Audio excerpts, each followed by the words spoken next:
Bonjour à tous. Bon, je vais faire une petite vidéo, hein, vu que c'est un peu à la mode. Euh, donc forcément, hein, on va parler de ce qui se passe en France, un peu aussi dans le monde, vite fait, vu que c'est partout. Bon, alors tout d'abord, déjà, je tiens à me présenter, donc je m'appelle Mathieu Richard, je suis intermittent de l'audiovisuel, je travaille dans le dessin animé. Euh, et voilà. La France est en colère, et je pense qu'elle a raison d'être en colère, et donc je vais en parler un petit peu. Donc voilà.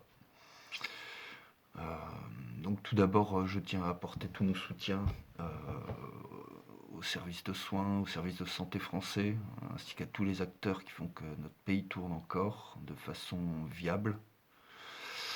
À tous ces travailleurs qui ont été attaqués par les gouvernements successifs sous la direction d'une Europe meurtrière.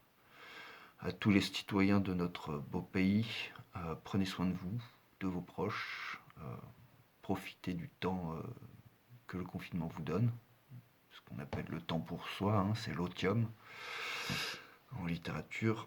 Donc voilà. Donc j'ai écrit un peu, donc je vais beaucoup lire. Le changement de notre société est maintenant devenu inéluctable. Nous nous en rendons tous compte, enfin, collectivement, que cette satanée mondialisation est dangereuse en de nombreux points. Et surtout, cette crise nous prouve quelque chose, c'est que le néolibéralisme, le capitalisme ne nous protège pas euh, contre ce genre de crise et serait même plutôt prompt à nous sacrifier, hein, clairement. Euh, il va donc falloir changer bien des choses. Il va falloir les changer actuellement, pendant le confinement. Hein, il va falloir en parler. Et puis il va falloir les changer après le confinement, quand on va être déconfiné, si un jour on est déconfiné. Euh, nous devons, du coup, dès à présent, construire le monde de demain. Ça, tout le monde est d'accord. Hein, je crois que tout le monde est d'accord sur le fait qu'il faut construire un monde de demain, mais je crois qu'on n'est pas tous d'accord sur quel monde de demain. On va pas tous, enfin, on n'est pas tous d'accord. On s'accorde pas tous entre les néolibérales qui clairement enfin, on voit la Banque fédérale américaine imprimer au taquet d'argent, énormément d'argent, pour racheter toutes les entreprises en faillite. Toutes les entreprises en faillite vont être rachetées par la Fed. Donc toutes les entreprises appartiendront finalement à la même petite poignée d'hommes, encore plus petite poignée d'hommes que ce que c'était déjà le cas. Et comparé à ça, on a plutôt des barreaux, qui nous, qui nous donnent envie, hein, de construire un monde plus près du vivant, plus près du réel, plus près de l'humain, plus près des sentiments, plus près de la joie et de la bienveillance. Donc il va falloir changer bien des choses. Il faut dès à présent réfléchir, mais surtout construire le monde de demain. Parce que réfléchir c'est bien, mais il faut le faire, quoi. Nous devons regarder comment nous relever ensemble, hein. Il faut commencer à penser collectif un petit peu, quoi. Donc avant tout, je pense qu'il ne faut pas rester tétanisé sous le choc de cette crise. Bon, là, on est tous coincés chez nous. C'est pas une raison pour être tétanisé, pour avoir peur et pour rester sous le choc. Parce qu'il ne faut pas laisser le pouvoir néolibéral profiter du choc pour transformer la société en un tout néolibéral, liberticide et totalitaire, ce qui est déjà en train de se passer, voire meurtrier, par profit. À ce sujet, le Parlement a donné, hein, la quasi-totalité des pleins pouvoirs à Emmanuel Macron. Et, euh, et ça, il ne faut pas l'oublier, ça veut dire que ça donne le pouvoir, les quasi-pleins pouvoirs, hein, aux gens qui l'ont placé là. Hein, parce que lui, c'est clairement un produit qui a été foutu là en place par les grands financiers français, quoi. Voire européens, voire mondiaux, hein, parce qu'on ne sort jamais vraiment de la banque Rothschild. Donc ça, il faut vraiment que vous vous rendiez compte, c'est pas lui qui a les pleins pouvoirs tout seul, quoi. C'est aussi les grands décideurs qu'il y a derrière, quoi. Et ça je le dis pour vous, tout le corps policier, militaire, toutes les forces armées françaises, c'est pour vous que je dis ça surtout. Il faut que vous compreniez bien que vous ne répondez plus à la République. Vous ne répondez plus du tout à la République, vous répondez à la loi du marché. Donc le Parlement a lâché ses pouvoirs, clairement, quasiment à la présidence.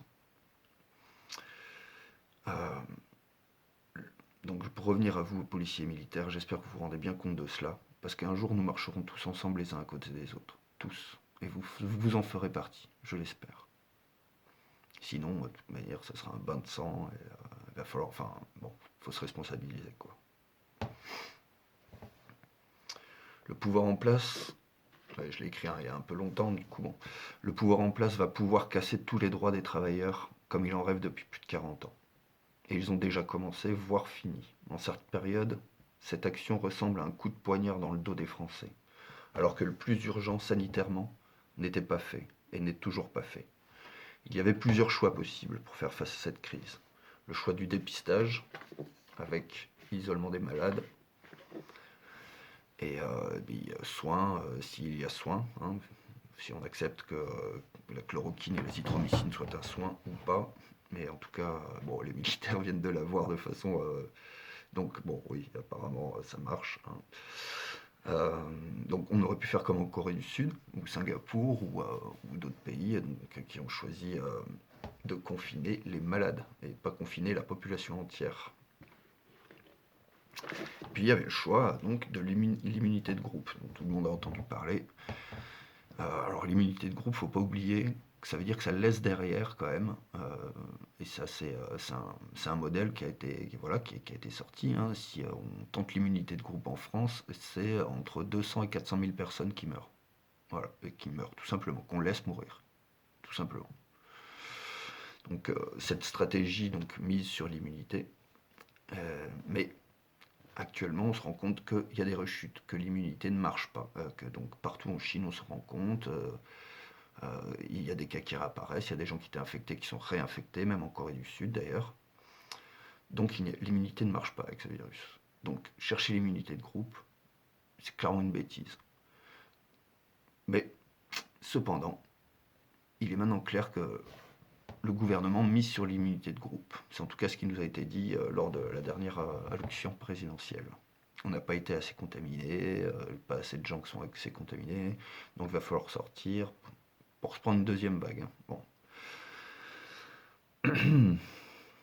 Cependant, il est maintenant clair que le virus peut recontaminer. Il n'y a donc pas d'immunité qui se construit au sein de nos métabolismes contre le Covid-19.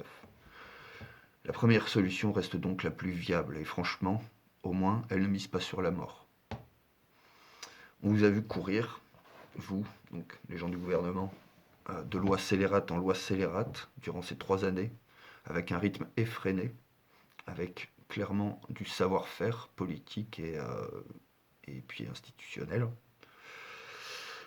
On vous a vu donc pendant 3 années détruire le modèle français à coup d'ordonnance et de 49.3. Et là, le 11 janvier, vous saviez. Et le 6 mars, vous continuez à dire aux gens de sortir, d'aller au théâtre, de profiter de la vie, d'aller boire un coup.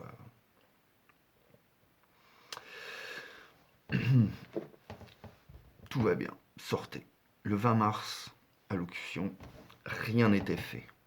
Rien. Dans les médias, on vous a dit où les Américains nous ont volé les masques sur le tarmac. Ça a fait scandale pendant une semaine. Heureusement qu'il y a une commission parlementaire, hein, quand même, qui allait demander aux douanes s'il y avait vraiment eu des commandes de masques.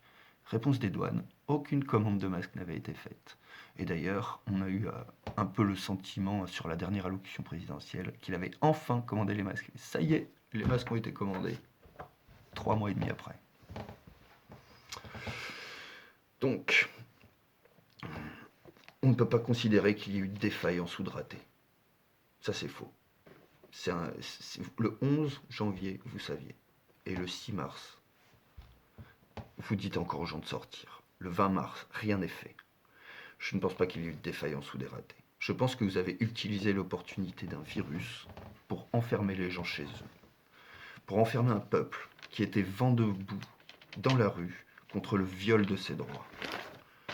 Pire, vous poussez les classes les plus pauvres, les plus précaires, à aller s'entasser dans des usines clusters. Et maintenant, c'est au tour des écoles. Et comme par hasard, en priorité, et comme par hasard, vous donnez aux gens la possibilité de le faire ou pas. Qui va le faire? Les gens qui ont besoin d'aller travailler, les gens les plus pauvres, les gens qui ont besoin d'aller faire de l'argent. Et donc ils vont mettre leurs enfants à l'école. Et, et bon, tout le monde sait ce qui va se passer. Recontamination, comme au Japon. Et 10 jours plus tard, poum, tout le monde chez soi, avec les grands-parents malades. Surtout que les experts disent, c'est ce qu'on ferme en premier, qu'on rouvre en dernier, et que les écoles sont les clusters les pires. Donc, on aurait pu faire le choix du dépistage tout de même, dépistage de masse, mais vous avez décidé de faire autrement. On aurait pu éviter d'avoir tous ces morts, mais vous avez décidé autrement. Vous avez fait le choix, car c'est un choix, une nécessité en soi, vous avez fait le choix du tout répressif, du déploiement policier et militaire, plutôt que d'investir dans le soin et la santé. Vous avez menti. Et là-dessus, d'ailleurs, je vais vous lire un petit passage de Nietzsche, tiens. Un petit passage d'Ainsi parlait Zarathustra. C'est Zarathustra, donc c'est un ermite un peu fou qui descend de la montagne. Je vais vous lire de La Nouvelle Idole. Il y a quelque part encore des peuples et des troupeaux, mais pas chez nous cependant. Chez nous, mes frères, il y a des États. L'État, qu'est-ce que c'est? Allons, maintenant ouvrez vos oreilles, car je vais vous dire ce que j'ai à vous dire de la mort des peuples. L'État, c'est ainsi que s'appelle le plus froid des monstres froids. Et il ment froidement. Et le mensonge que voici sort de sa bouche. Moi, l'État, je suis le peuple. Ça vous rappelle rien, ça? J'ai vu des défaillances comme vous. Bon, moi, l'État, je suis le peuple. C'est un mensonge. Des créateurs, ce furent ceux qui créèrent les peuples et qui accrochèrent une foi et un amour au-dessus d'eux. C'est ainsi qu'ils servirent la vie. Des destructeurs sont ceux qui tentent des pièges pour des multitudes et les appellent États. Ils suspendent au-dessus d'eux un glaive et sans appétit. Là où le peuple existe encore, il ne comprend pas l'État. Il le hait comme un mauvais œil et comme un péché contre les coutumes et les droits. Je vous donne le signe que voici. Chaque peuple parle sa langue, quant au bien et au mal. Le voisin ne comprend pas. Sa langue, il se l'est inventée, et les coutumes et les droits. Mais l'État, lui, ment, dans tous les idiomes du bien et du mal. Et quoi qu'il dise, il ment. Et ce qu'il possède, il l'a volé. Tout est faux en lui. Il mord avec des dents volées, lui qui mord si volontiers. Fausses sont même ses entrailles. Confusion des langues du bien et du mal, ce signe, je vous le donne comme le signe de l'État. À la vérité, c'est la volonté de mort qu'indique ce signe. En vérité, il appelle les prédicateurs de la mort. Il naît beaucoup trop d'humains. Pour ceux qui sont en trop, on a inventé l'État. Regardez donc comme il les attire, c'est trop nombreux, comme il les ingurgite et mâche et remâche. Sur terre, il n'est rien de plus grand que moi. Je suis le doigt qui crée l'ordre, le doigt de Dieu. L'ordre, Philippe, l'ordre. Voilà ce que hurle le monstre. Et ce ne sont pas seulement ceux qui ont des oreilles longues et la vue courte qui tombent à genoux. Hélas, en vous aussi, ô grandes âmes, il susurre ses sombres mensonges. Hélas, il devine les cœurs riches qui aiment à se dépenser. Oui, vous aussi, il vous devine, vous, vainqueurs du Dieu ancien. Vous vous êtes fatigué au combat et maintenant, votre fatigue, de plus, sert à la nouvelle idole. Elle aimerait disposer autour d'elle héros et hommes d'honneur. La nouvelle idole. Il aime à se chauffer au soleil des bonnes consciences, ce monstre froid. Elle veut tout vous donner, pourvu que vous l'adoriez, la nouvelle idole. Aussi achète-t-elle l'éclat de vos vertus et le fier regard de vos yeux. Elle veut se servir de vous pour appâter ceux qui sont en surnombre. Oui, il est vrai, on a fait là une trouvaille d'une diabolique habileté, un cheval de mort qui cliquetant des oripeaux d'honneur divin. Oui, l'on a inventé là une mort pour les multitudes, une mort qui se vante d'être la vie, en vérité, un fier service rendu à tous les prédicateurs de mort. J'appelle État, le lieu où sont tous ceux qui boivent du poison, qu'ils soient bons ou mauvais. État, l'endroit où ils se perdent tous, les bons et les méchants. État, le lieu où le lent suicide de tous s'appelle la vie. Regardez-les-moi, ces superflus. Ils volent les œuvres des inventeurs et les trésors des sages. Leur vol, ils l'appellent culture. Et tout leur devient maladie et revers. Regardez-les-moi, ces superflus. Toujours ils sont malades, ils vomissent leur bile, et c'est ce qu'ils appellent les journaux. Ils s'entre-dévorent et ne sont pas même capables de se digérer. Regardez-les-moi donc, ces superflus. Ils acquièrent des richesses et en deviennent plus pauvres. Ils veulent la puissance, et avant tout, ils veulent le levier de puissance. Ils veulent beaucoup d'argent, ces impuissants. Regardez-les grimper, ces singes agiles. Ils grimpent les uns par-dessus les autres, et ainsi s'entraînent dans la boue et l'abîme. Tous, ils veulent accéder au trône. C'est leur folie, comme si le bonheur était assis sur le trône. C'est souvent la boue qui est sur le trône, et souvent aussi le trône sur la boue. Tous, ils me paraissent des fous, des singes qui grimpent, des surexcités. Leur idole sent mauvais, ce monstre froid. Tout tant qu'ils sont, ils sentent mauvais, ces idolâtres. Mes frères, voulez-vous donc étouffer dans les émanations de leur gueule et de leurs appétits? Brisez plutôt les fenêtres et sautez dehors à l'air libre. Écartez-vous donc de la mauvaise odeur, fuyez l'idolâtrie des superflus. Écartez-vous donc de la mauvaise odeur, fuyez donc les vapeurs de ces sacrifices humains. Pour de grandes âmes, la terre est encore à leur disposition. Bien des endroits sont encore vides pour que viennent s'y établir les ermites, seuls ou à deux. L'odeur de mer tranquille les entoure. Une vie libre est encore ouverte aux grandes âmes. En vérité, celui qui possède peu est d'autant moins possédé. Loué soit la petite pauvreté. Là où cesse l'État, c'est là où commence l'homme, celui qui n'est pas superflu. Là commence le chant de ce qui est nécessaire, la mélodie unique et irremplaçable. Là où cesse l'État, regardez donc, mes frères, ne les voyez-vous pas? L'arc-en-ciel et les ponts des surhumains. Ainsi parlait Zarathustra. Bon, clairement, là, c'est une haine contre l'État. Je trouve ça hyper bien décrit, très à propos. Ça parle des morts, du mensonge. Moi, je trouve ça parfait, quoi. C'est pour ça que je voulais vous lire ce petit passage. Ah,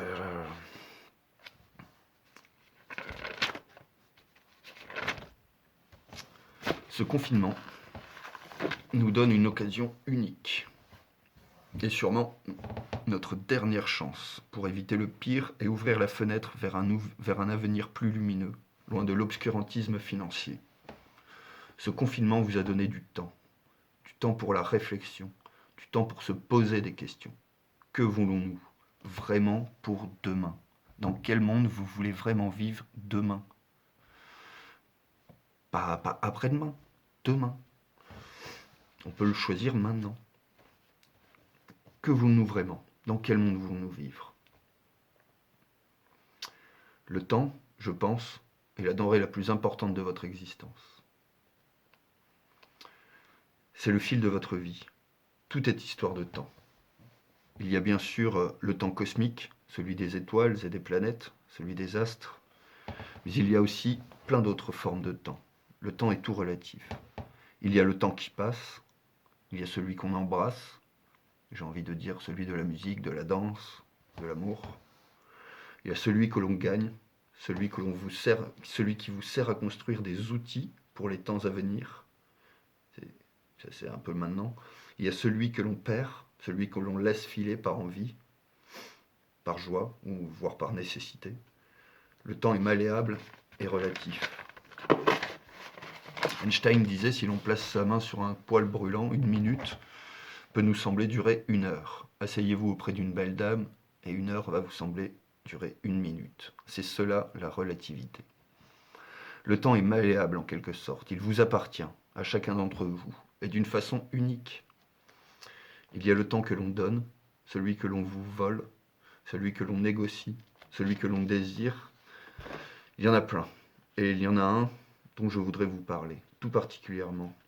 Et c'est le temps de l'action. Le temps du présent, afin de construire un meilleur avenir. Le temps vous donne l'occasion unique d'avoir un impact sur la matière, sur le déroulement du cours des choses, celui de transformer les choses du présent pour modifier ce qu'il adviendra dans le futur.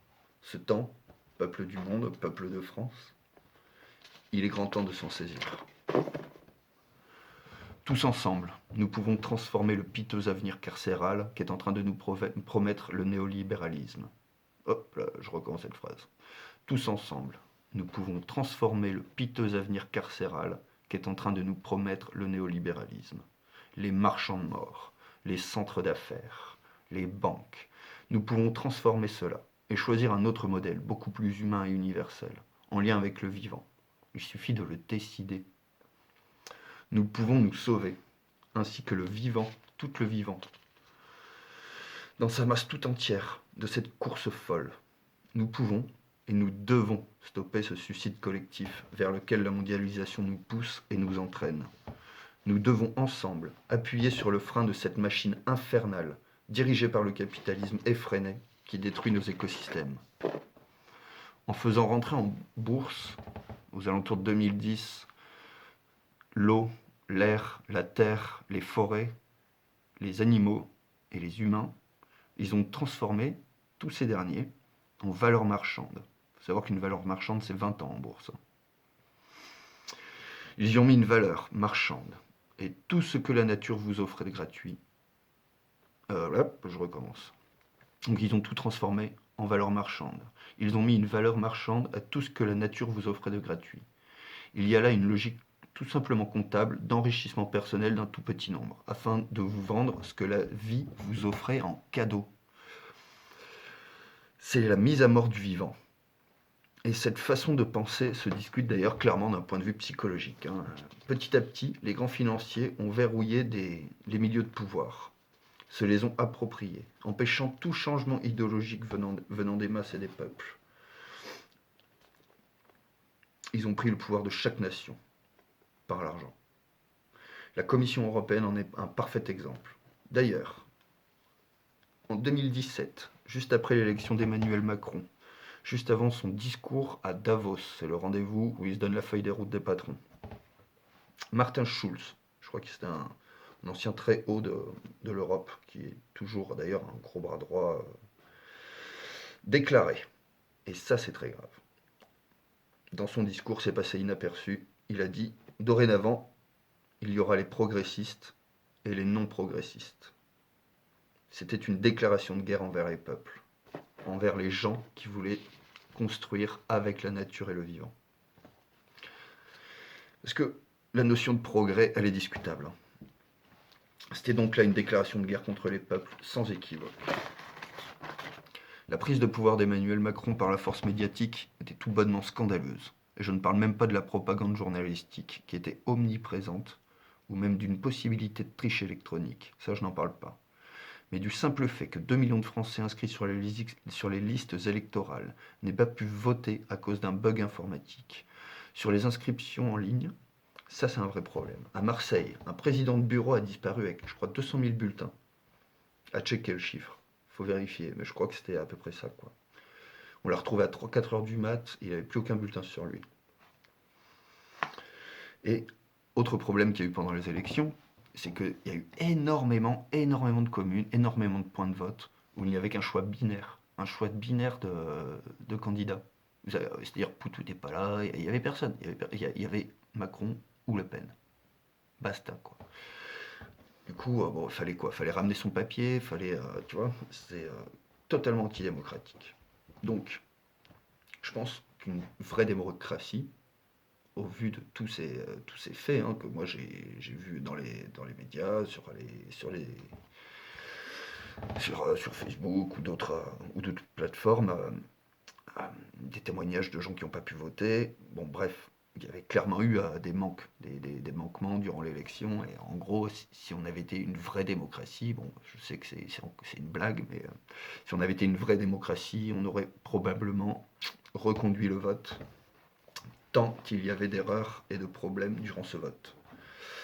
Mais non, vous avez ouvert en grand les portes de l'Élysée, avec pertes et fracas, avez fait refaire peinture, déco, piscine. À ce moment-là, les Français qui sont encore sous le choc des attentats, hein, parce que là aussi c'est un choc, ne voient pas la muselière se refermer sur sur leur souveraineté. En effet, les gens doivent comprendre que le français est sorti de l'état de droit au moment où ils ont intégré l'état d'urgence dans la Constitution. L'état d'urgence qui supprime les droits fondamentaux de la population afin de permettre, pendant l'urgence, de pouvoir rentrer chez les gens à n'importe quelle heure, de les garder autant qu'on veut en garde à vue, enfin bref, tout ce qui s'est passé après, de tirer sur les gens, tout ce qui s'est passé après avec les mouvements sociaux, quoi. Donc ils ont sorti les Français de l'état de droit dès début 2017, hein, dès qu'ils ont intégré enfin dès l'élection, dès qu'il a pris le pouvoir, Macron, voilà, il y a eu l'ISF et ça, quoi. Donc bon, donc ils ont supprimé, donc ils ont sorti le français de l'état de droit.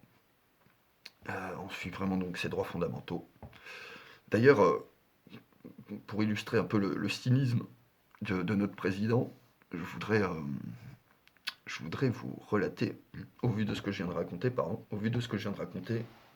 tout le monde se souvient de cette phrase qu'il a dit: ne parlez pas de violence policière, ces mots sont inacceptables dans un état de droit.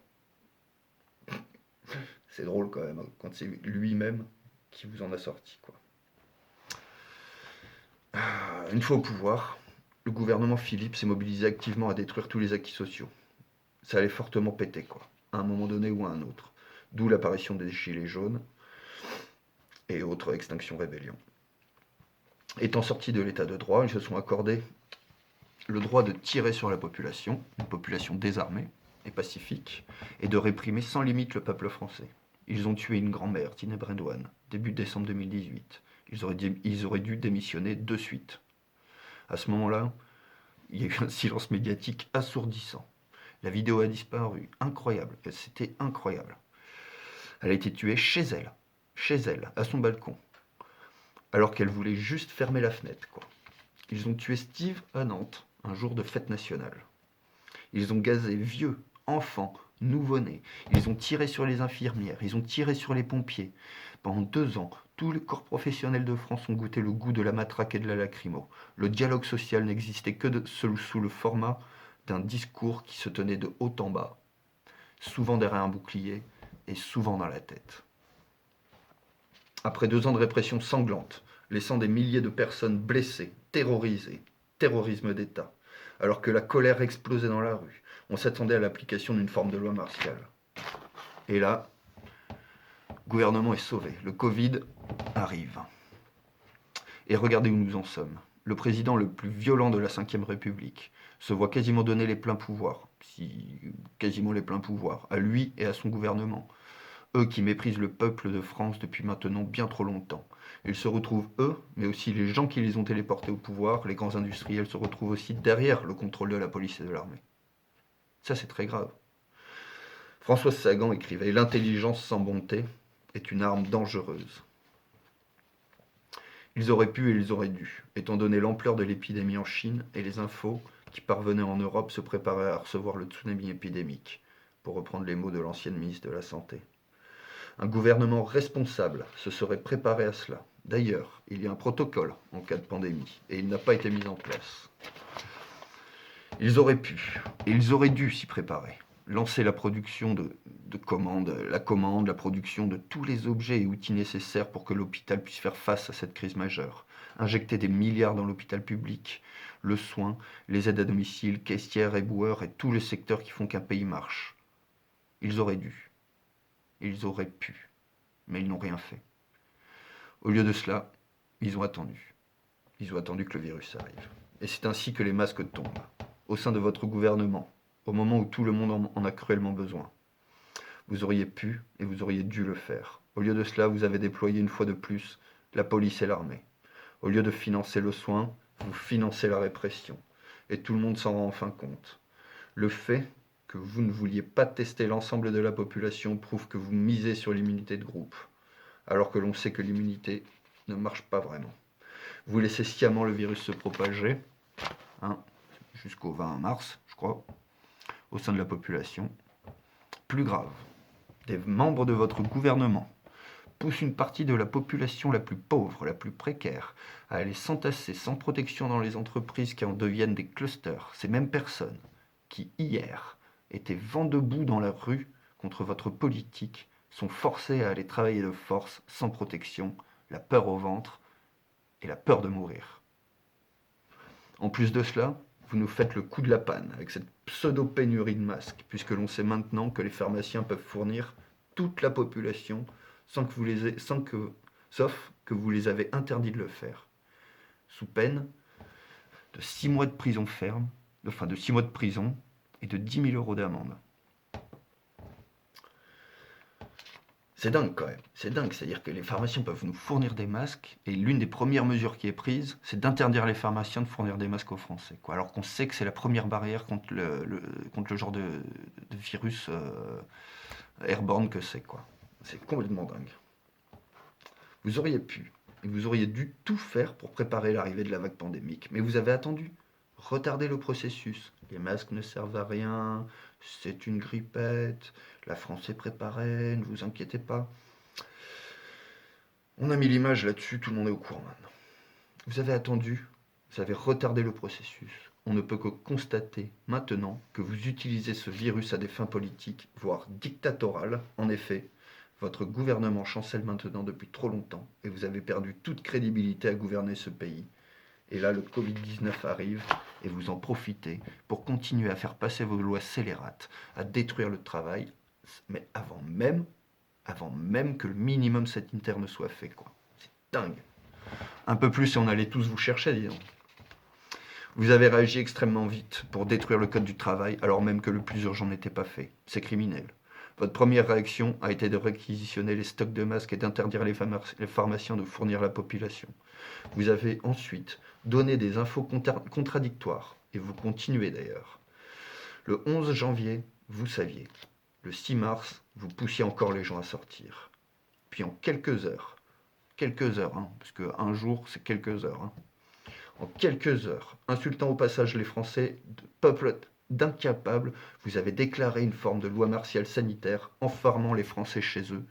Parce que c'est vrai que si vous aviez géré la crise des débuts, il n'y avait pas de confinement. Donc, enfermant les Français chez eux. J'en suis où là? Alors, hop.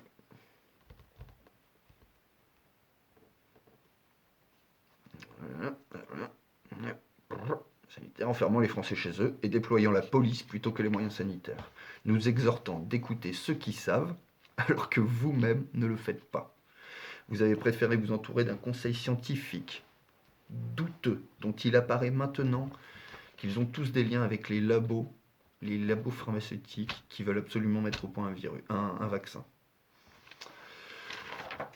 Au vu de la chronologie des événements, de l'aveu de Madame Buzyn explique une chose très grave. C'est que vous avez attendu que le virus soit là. Vous avez utilisé ce virus pour pouvoir cloisonner un peuple